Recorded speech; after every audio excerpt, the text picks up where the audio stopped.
نحمده ونصلي على رسوله الكريم أما بعد فأعوذ بالله من الشيطان الرجيم بسم الله الرحمن الرحيم الف لام را کتاب انزلناه إليك لتخرج الناس من الظلمات إلى النور بإذن ربهم إلى صراط العزيز الحميد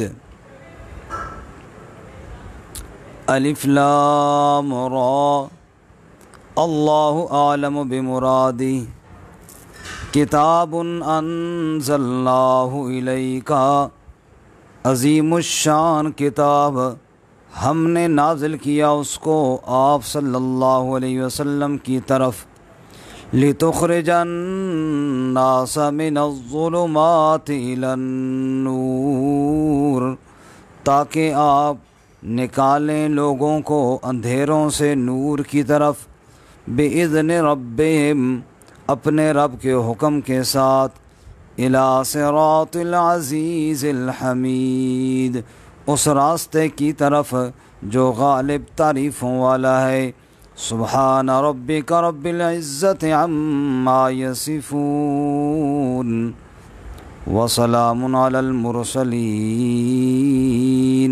والحمد للہ رب العالمین اللہم صل علی محمد وعلی آل محمد کما صلیت علی ابراہیم وعلی آل ابراہیم انک حمید مجید اللہم بارک علی محمد وعلی آل محمد کما بارکت علی ابراہیم وعلی آل ابراہیم انک حمید مجید۔ معزز سامعین و ناظرین السلام علیکم ورحمۃ اللہ وبرکاتہ۔ درس قرآن کا سلسلہ ہمارا جاری تھا۔ آج کا یہ درس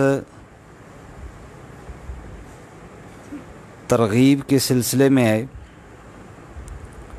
چونکہ آپ حضرات جانتے ہیں کہ بڑے ہی مقدس دن عنقریب آنے والے ہیں ذو الحجہ کے،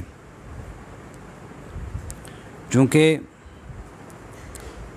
اب جو مہینہ اسلامی چل رہا ہے ذو القعدہ کا، یہ بھی حرمت والے مہینوں میں سے ایک ہے، عزت والے مہینوں میں سے ایک ہے۔ 4 مہینے حرمت والے ہیں، ایک یہ مہینہ، ایک اس سے اگلا ذو الحجہ کا، ایک اس سے اگلا محرم کا، اور ایک رجب کا۔ اس لیے ان مبارک اوقات میں اور ان مبارک لمحات میں کتاب اللہ کے ساتھ تعلق انسان کو مضبوط کرنا چاہیے، اور ہماری یہ جو محفل ہوتی ہے درس قرآن کی، سیکھنے سکھانے کی، الحمدللہ کتاب اللہ یہ اللہ کی وہ کتاب ہے جو اندھیروں سے نور کی طرف نکالنے والی ہے، بشرطے کہ بندے کے دل میں اخلاص ہو، دل میں ضد، حسد، اناد یہ چیزیں نہ ہوں، تو اخلاص کے ساتھ جو بھی اللہ کی کتاب کو سنے گا، کتاب اللہ ضرور اس کی زندگی پر اثر بھی کرے گی اور اس کو صراط مستقیم کے اوپر چلائے گی بھی صحیح۔ اس لیے سب سے پہلے میں بھی اور آپ بھی نیت کو درست کریں، صرف اللہ کی رضا سننے سنانے میں مقصود ہو، اور یہ مشن ہو کہ کتاب اللہ جو میرے رب کا کلام ہے، جو ہدایت کی طرف رہنمائی کرنے والی کتاب ہے، ایک تو ہم اس کی تبلیغ میں شامل ہو جائیں، اور دوسرا ہم اس سے ہدایت حاصل کرنے والے بن جائیں۔ یہ نیت لے کر جب ہم بیان کریں گے یا پڑھیں گے، انشاءاللہ اس کی ساری برکتیں ہمیں نصیب ہوں گی۔ جناب رسول اللہ صلی اللہ علیہ وسلم نے ارشاد فرمایا، خیرکم من تعلم القرآن وعلمہ، تم میں سب سے بہتر وہ شخص ہے جو قرآن کریم کو سیکھے اور قرآن کریم کو سکھائے۔ اس لیے قرآن کریم کا سیکھنا اور سکھانا بڑی فضیلت اور بڑی عظمت والی بات ہے۔ رسول اللہ صلی اللہ علیہ وسلم نے اپنے صحابہ سے فرمایا، تم میں سے کون اس بات کو پسند کرتا ہے کہ روزانہ صبح کے وقت بازار جائے، بغیر کسی گناہ کے، بغیر قطع رحمی کے، بغیر کسی زیادتی کے 2 موٹی تازی اونٹنیاں مفت میں لے کر آ جائے؟ چونکہ اونٹنیاں عرب کے بڑے معروف اور محبوب اموال میں سے ایک مال تھا، تو آپ نے اس کی مثال ارشاد فرمائی کہ یا رسول اللہ، بغیر کسی گناہ کے، بغیر قطع رحمی کے، بغیر کسی کے ساتھ زیادتی کرنے کے، بغیر خرچہ کے مفت میں اتنا قیمتی مال مل جائے، اس کو تو ہم میں سے ہر ایک پسند کرتا ہے۔ آپ نے ارشاد فرمایا، تمہارا صبح کے وقت مسجد میں جا کر 2 آیتوں کو سیکھنا یہ 2 اونٹنیوں سے بہتر ہے، 3 کا سیکھنا 3 سے بہتر ہے۔ جتنی آیات الہیہ کو سیکھو گے اتنا ہی مالوں سے بہت بہتر ہے۔ تو اس لیے میں اپنے معزز سامعین و ناظرین کی خدمت میں گزارش کرنا چاہتا ہوں کہ اس دعوت میں آپ بھی شامل ہو جائیں۔ رسول اللہ صلی اللہ علیہ وسلم وادی نخلا میں نماز پڑھا رہے تھے کہ جنات کی ایک جماعت آئی اور اس نے اللہ کے نبی صلی اللہ علیہ وسلم سے قرآن سنا۔ اللہ فرماتے ہیں، وَإِذْ صَرَفْنَا إِلَيْكَ نَفَرًا مِّنَ الْجِنِّ يَسْتَمِعُونَ الْقُرْآنَ فَلَمَّا حَضَرُوهُ قَالُوا أَنصِتُوا۔ اللہ کے نبی قرآن کریم نماز میں پڑھ رہے ہیں، جنات کی ایک جماعت آئی اور آ کر کہنے لگے، چپ کرو، انصتو، خاموش ہو جاؤ، یہ قرآن تو سنیں، یہ کلام تو سنیں۔ فلما قضی ولوا الی قوم منذرین، جب آپ نے تلاوت مکمل فرمائی اور وہ جنات سن کر واپس گئے تو اپنی قوم کو اللہ کے عذاب سے ڈرانے والے مبلغ بن کر واپس گئے۔ اور سورۃ الجن میں اللہ تعالیٰ فرماتے ہیں، قل اوحی الی ان استمع نفر من الجن فقالوا انا سمعنا قرآنا عجبا۔ اے میرے محبوب صلی اللہ علیہ وسلم، آپ بتائیں کہ مجھے یہ وحی کر کے بتایا گیا کہ جنات کی ایک جماعت آئی اور انہوں نے قرآن سنا، فقالوا انا سمعنا قرآنا عجبا، اور وہ کہنے لگے، یارو ہم نے تو عجیب کلام سنا، یہدی الی الرشد فآمنا بہ، جو رشد اور ہدایت کے راستے کی طرف رہنمائی کرنے والی کتاب ہے، ہم اس پر ایمان لائے، ولن نشرک بربنا احدا، اور آج کے بعد ہم اپنے رب کے ساتھ کسی کو شریک نہیں بنائیں گے۔ اندازہ کیجئے، صدقے دل کے ساتھ، اخلاص نیت کے ساتھ ایک بار اللہ کے قرآن کو سنا تو ہمیشہ کے کفر اور شرک سے توبہ کر لی۔ تو جو بھی اخلاص کے ساتھ کتاب اللہ کو سنے گا اس کی زندگی ضرور پلٹا کھائے گی انشاءاللہ۔ اصحاب رسول صلی اللہ علیہ وسلم ہجرت کر کے حبشہ تشریف لے گئے۔ حبشے کا عیسائی بادشاہ نجاشی تھے۔ مکے کے مشرکین ان کے پاس گئے اور کہنے لگے کہ ہمارے علاقے سے، ہمارے ملک سے کچھ لوگ بھاگ کر آپ کے پاس پناہ لے رکھی ہے، ان کو ہمارے حوالے کیا جائے، اور اس کو جوش دلانے کے لیے، چونکہ وہ عیسائی مسلک کا تھا، یہ بات بھی کہی جی وہ عیسیٰ علیہ السلام کے بے ادب اور گستاخ ہیں، چونکہ یہ پرانا ٹوٹکا ہے کسی کو بدنام کرنے کے لیے اس پر گستاخی کا لیبل لگا دیا جائے۔ انہوں نے بھی یہی کام کیا۔ تو نجاشی نے اصحاب رسول کو بلایا، اور نجاشی کے دربار میں سورہ مریم کی آیتیں حضرت سیدنا جعفر طیار رضی اللہ تعالیٰ عنہ نے پڑھ کر سنائیں۔ تو قرآن بیان کرتا ہے کہ جب انہوں نے یہ آیتیں سنی، اب پہلی بار اللہ کے قرآن کی آیتیں سن رہے ہیں، لیکن ضد نہیں تھا دل میں، جب تک ضد جب دل میں ہو تو پھر اثر نہیں کرتی، دل میں اخلاص ہو۔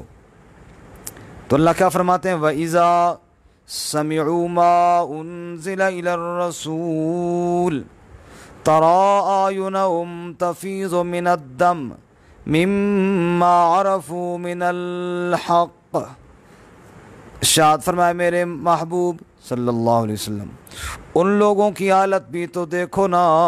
وَإِذَا سَمِعُوا مَا أُنزِلَ إِلَى الرَّسُولِ، جب انہوں نے وہ کلام سنا جو اللہ نے اپنے رسول محمد کریم صلی اللہ علیہ وسلم پر نازل کیا، تَرَىٰ أَعْيُنَهُمْ تَفِيضُ مِنَ الدَّمْعِ، دیکھا کہ ان کی آنکھوں سے آنسو بہنا شروع ہو گئے، مِمَّا عَرَفُوا مِنَ الْحَقِّ، اس لیے کہ حق اور سچ کو انہوں نے پہچان لیا۔ ایک بار اللہ کے کلام کو سنا، دل کی دنیا نجاشی کی بدل گئی، زمین سے ایک تنکا اٹھا کر کہنے لگا جو بات اللہ کے قرآن نے بتائی ہے اس سے ایک تنکے کے برابر بھی عیسیٰ علیہ السلام کی شان زیادہ نہیں۔ کتاب اللہ نے اثر کیا، دل کی دنیا بدل گئی۔ تو میں یہ عرض کر رہا ہوں میرے سامعین و ناظرین، کتاب اللہ کے ساتھ تعلق کو جوڑیے، خود بھی جڑیں، اپنے اولادوں کو بھی جوڑی، نسل در نسل اللہ کی کتاب کے ساتھ جڑیں گے تو نجات ہے، ورنہ بربادی ہے۔ ایک اور مثال عرض کرتا ہوں کہ لوگوں نے قرآن کریم کو یہ بھی کہا کہ یہ شاعروں کا کلام ہے، کاہنوں کا کلام ہے۔ اللہ نے تردید فرمائی، فرماتے ہیں وَلَا بِقَوْلِ شاعر قَلِيلًا مَا تُؤْمِنُونَ وَلَا بِقَوْلِ کاہن قَلِيلًا مَا تَذَكَّرُونَ۔ نہ شاعر کا کلام ہے، نہ کسی کاہن کا کلام ہے۔ جس نے اس کو اخلاص کے ساتھ سنا، دل کی دنیا بدل گئی۔ عمر فاروق گھر سے تلوار لے کر اللہ کے نبی کو شہید کرنے کے لیے جا رہے تھے، کفر اتنا زیادہ تھا دل میں، لیکن ضد نہیں تھی۔ تو آپ صلی اللہ علیہ وسلم کے پاس آنے سے پہلے بہن کے گھر گئے اور وہاں قرآن کی چند آیتیں سنی، تو عمر نے کہا مجھے بھی دربار رسالت میں لے چلو، میں بھی ایمان قبول کرنا چاہتا ہوں۔ ان آیتوں نے دل کی دنیا بدل دی۔ اس لیے کتاب اللہ دلوں کو تار چھیڑنے والی کتاب ہے۔ میں نے جو آیت پڑھی تھی اس کا ترجمہ عرض کرتا ہوں، اور چند وہ باتیں کہ قرآن نے کیسے انقلاب برپا کیا آپ کے سامنے عرض کرتا ہوں۔ فرماتے ہیں الف لام را کتاب انزلناہ الیک، میرے محبوب صلی اللہ علیہ وسلم، کتاب انزلناہ الیک، عظمت والی کتاب ہم نے آپ کی طرف نازل کی۔ کیوں نازل کی؟ لتخرج الناس من الظلمات الی النور، تاکہ آپ لوگوں کو اندھیروں سے نور کی طرف لے کر جائیں۔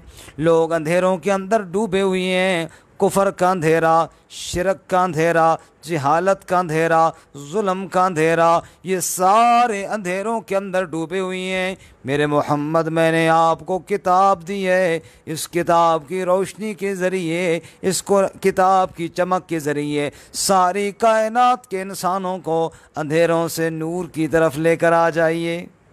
چونکہ آپ ساری کائنات کے امام ہیں، ساری کائنات کے رسول ہیں۔ ارشاد فرمایا ما ارسلناک الا کافۃ للناس، ہم نے آپ کو کسی ایک قبیلے کی طرف رسول بنا کر کے نہیں بھیجا، ہم نے آپ کو پوری انسانیت کا رسول بنا کر کے بھیجا ہے۔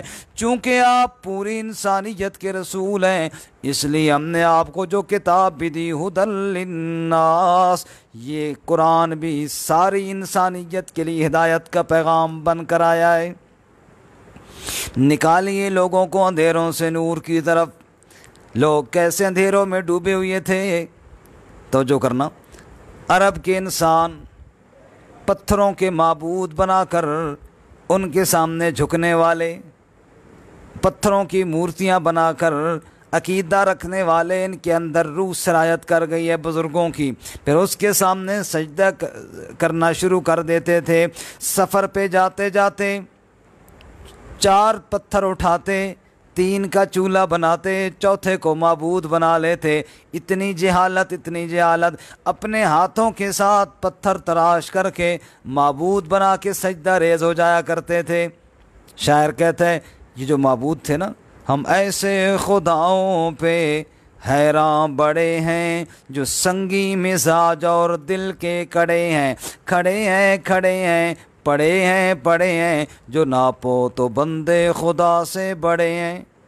عبادت کرنے والے کا قد 7 فٹ ہے اور آگے 1.5 فٹ کا بت رکھ کے اس کے سامنے جھکا ہوا ہے۔ یہ جہالت تھی۔ لِتُخْرِجَ النَّاسَ مِنَ الظُّلُمَاتِ إِلَى النُّورِ، نکال میرے پیغمبر ان اندھیروں سے نور کی طرف لے کر آ۔ میرے نبی پر قرآن نازل ہوا، قرآن نے بتاؤ کائنات والو عبادت کے لائق صرف ایک اللہ کی ذات ہے۔ فَادْعُوا اللَّهَ مُخْلِصِينَ لَهُ الدِّينَ، اسی کی پکار کرو، اسی کے سجدے کرو، اسی کے سامنے دامن پھیلاؤ، اسی کے سامنے فریادیں کرو۔ اس کے علاوہ عبادت کے لائق کوئی نہیں ہے، اس کے علاوہ خالق کوئی نہیں، مالک کوئی نہیں، سجدوں کے لائق کوئی نہیں، تیری پکار کے لائق کوئی نہیں، بلکہ وہی ذات واحد عبادت کے لائق، زباں اور دل کی شہادت کے لائق، اسی کی ہے سرکار خدمت کے لائق۔ لگاؤ تو لو اپنی اس سے لگاؤ، جھکاؤ تو سر اس کے آگے جھکاؤ۔ قرآن نے بیان کیا۔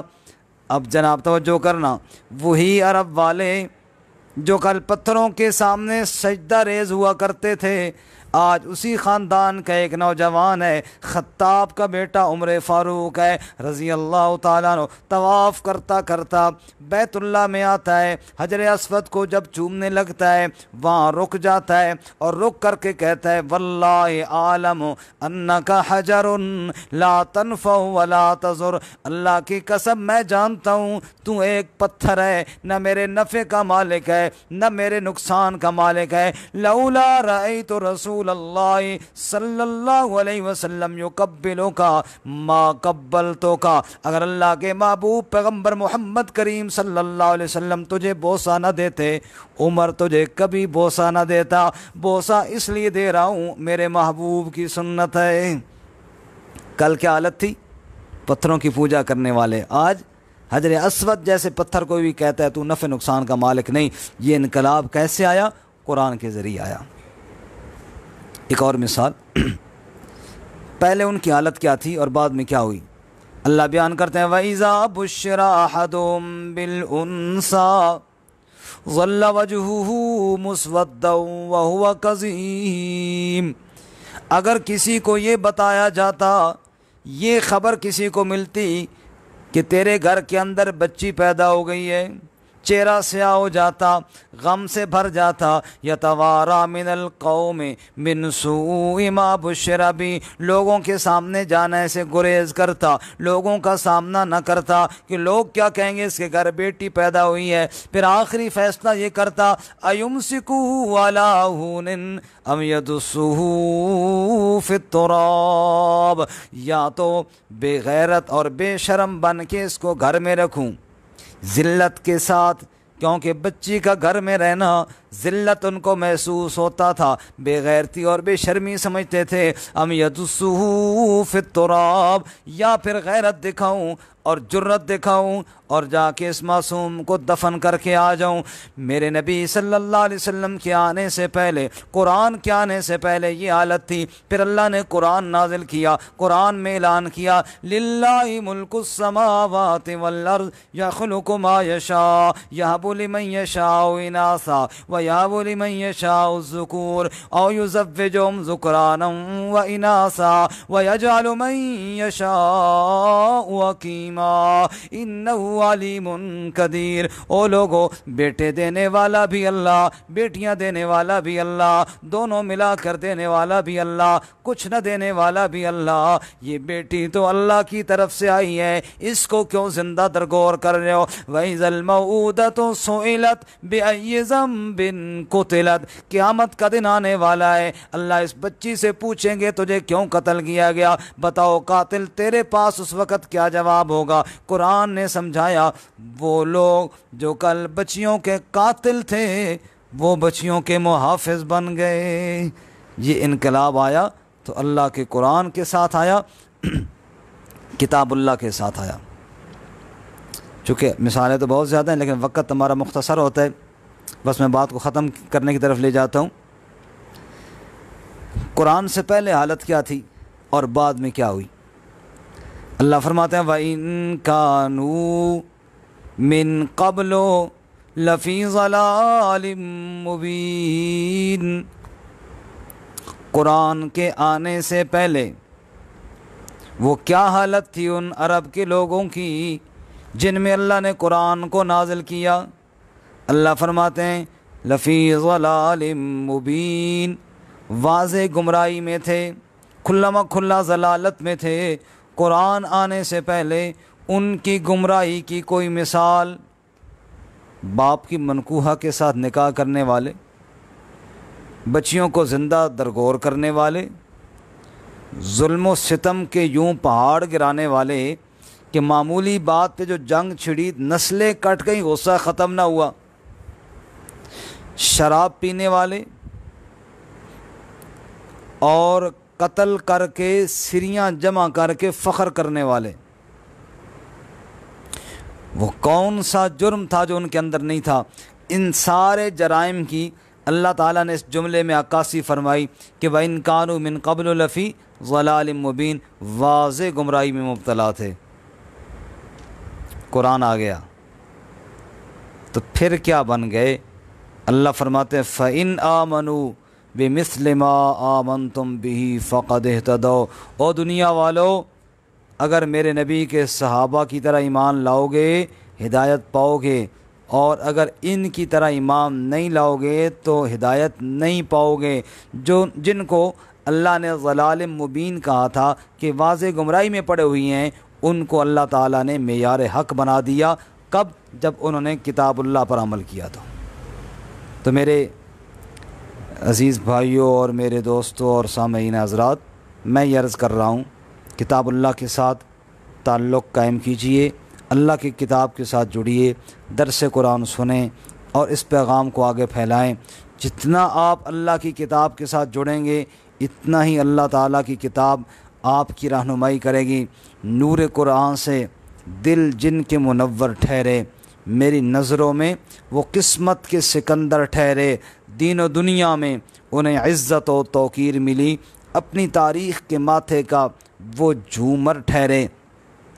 چونکہ آگے ذوالحجہ کے بالکل دن قریب آ گئے ہیں، ذوالحجہ کے فضائل بھی بیان کرنے ہیں، قربانی کے مسائل بھی بیان کرنے ہیں انشاءاللہ، اور حضرت سیدنا ابراہیم خلیل اللہ علی نبینا علیہ الصلاۃ والتسلیم کی عظیم الشان قربانی کو بیان کرتے ہوئے اللہ کے خلیل کو خراج تحسین بھی پیش کرنا ہے۔ یہ سارے کام انشاءاللہ ہوں گے۔ آپ سب سے گزارش ہے کہ اس دعوت کو آگے چلائیں۔ اللہ ہم سب کو عمل کی توفیق عطا فرمائے۔ وآخر دعوانا الحمدللہ رب العالمین۔ السلام علیکم ورحمۃ اللہ وبرکاتہ۔